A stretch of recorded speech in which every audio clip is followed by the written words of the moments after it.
Bon allez, faut qu'on parle du nouveau Dupieux. Je suis... Nous sommes tous sur cette planète absolument fous, totalement fous de Dali, de Dali, de Dali. de Dali.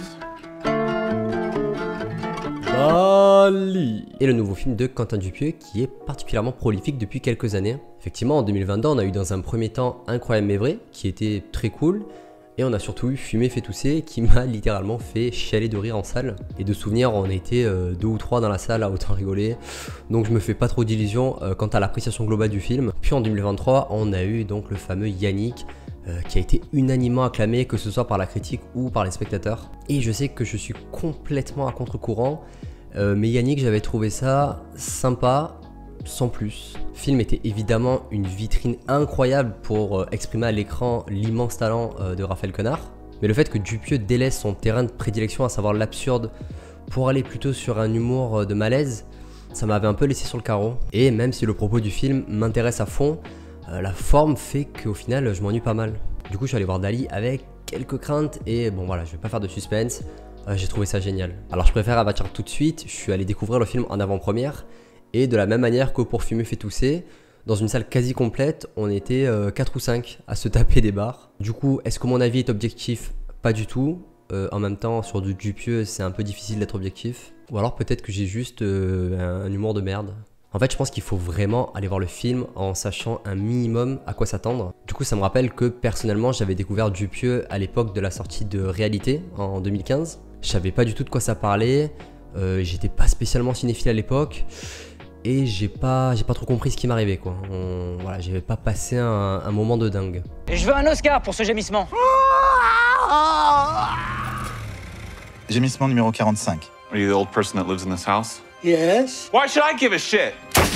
We need to talk. I think we're the same person. Bon alors, comment résumer l'histoire du film? Alors en gros, c'est une ancienne pharmacienne qui s'improvise journaliste pour interviewer Dali. Voilà. Dupieux revient donc à de l'humour absurde à un niveau rarement vu dans sa carrière.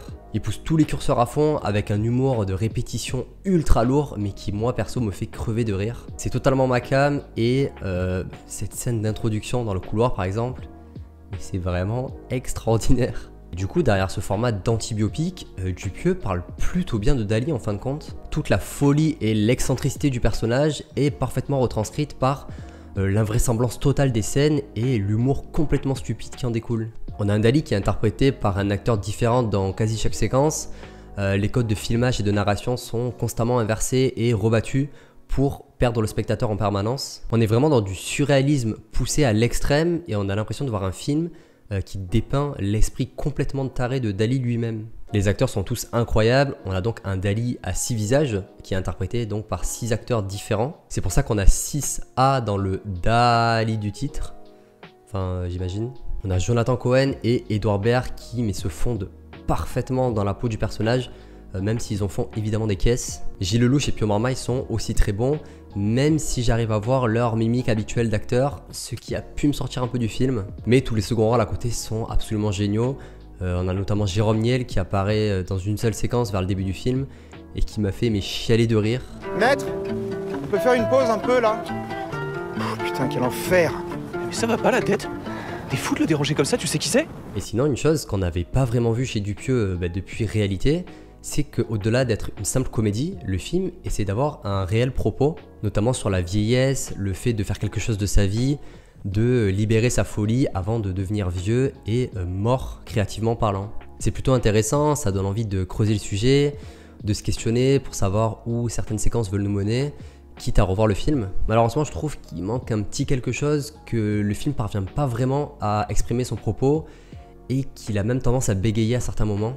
À côté de ça, on a également un discours hyper piquant et jouissif sur les abus dans l'industrie du cinéma, avec des personnages qui se permettent de traiter n'importe comment les techniciens sur le plateau de tournage et qui sont pardonnés sous prétexte que ce sont des artistes. On a notamment ce personnage incarné par Romain Duris et qui joue ce manager exécrable avec ses acteurs, enfin avec ses actrices plutôt, et qui est mais tellement juste dans ce rôle de mec dégueulasse et misogyne. Je voulais pas vous décourager, vous avez l'air tout excité par le projet, mais entre nous, Une boulangère qui veut faire un documentaire sur un peintre. Sinon, à noter, c'est que pour un Dupieux, les décors sont vraiment canons. La plupart des plans sont très jolis et bénéficient d'une photo qui est vraiment agréable à l'œil. Le réalisateur il livre un film qui est complètement taré et qui sonne profondément mégalo, ce qui est finalement totalement raccord avec le personnage qu'il dépeint. En fait, le film est profondément réussi selon moi, puisqu'on est face à un objet que Dali lui-même pourrait adorer. Sinon, pour la petite anecdote, c'est Thomas Bangalter qui fait la bande originale du film. Si vous savez pas qui c'est un des deux Daft Punk, voilà, qui fait la boucle de guitare tout le long du film. Je sais pas quoi faire de cette info. Dali, c'est pour moi un des tout meilleurs Dupieux.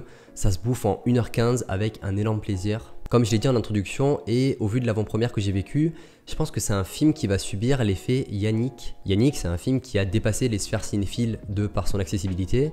Et je pense qu'il y a plein de gens qui vont aller voir ce film sans trop connaître le cinéma de Dupieux et qui vont se dire « Ah, ben l'an dernier j'avais vu Yannick, c'était trop cool, viens on va voir celui-ci » et qui en fait s'y retrouvent pas du tout. Et du coup c'est vraiment un film que j'ai envie de pousser parce que plus j'y pense et plus je l'aime. Donc si vous voulez une comédie particulièrement atypique et que vous aimez l'humour absurde, taré et un peu lourd, franchement foncez en salle.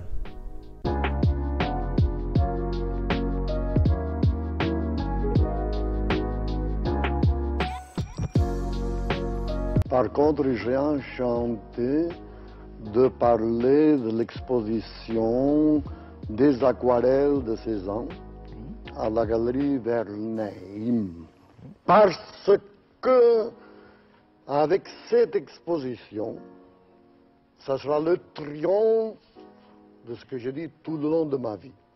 Le peintre le plus mauvais de la France s'appelle précisément Monsieur Paul Cézanne.